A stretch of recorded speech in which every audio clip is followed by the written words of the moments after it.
Konnichiwa, a sme tu na rýchlej a technickej Suzuke. Asfalt je tu drsný a pneumatiky odolávajú vertikálnej záťaži viac ako 800 kg.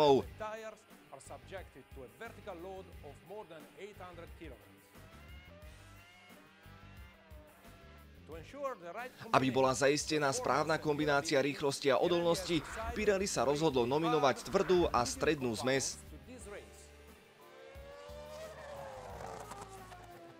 Ako sa ale jednotlivé zmesi vyvíjajú?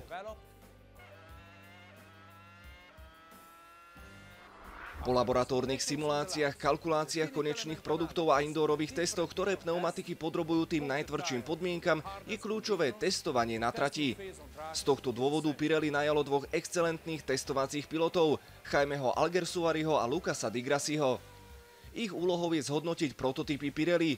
Všetko sa odohráva na špecifických jazdách s našim testovacím monopostom, ktorým je Lotus Renault 2010. Ten bol modifikovaný, aby zodpovedal súčasným pravidlám. Po testovaní rôznych prototypov sa piloti vyjadrujú k ich jazdným charakteristikám a správaniu. Vysvetľujú našim inžinierom, ako by pneumatiky mohli byť vylepšené.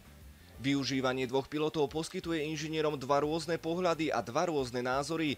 Je to dôležité z toho dôvodu, že je nutné vyvinúť pneumatiky, ktoré sadnú jazdeckému štýlu 22 rôznych pilotov.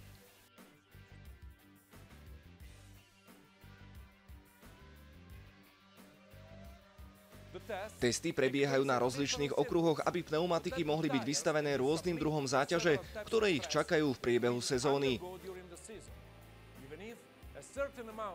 Niekoľko neznámych ale nejde odstrániť, pretože kombinácia možných podmienok sa vždy nedá reprodukovať na testovacej dráhe.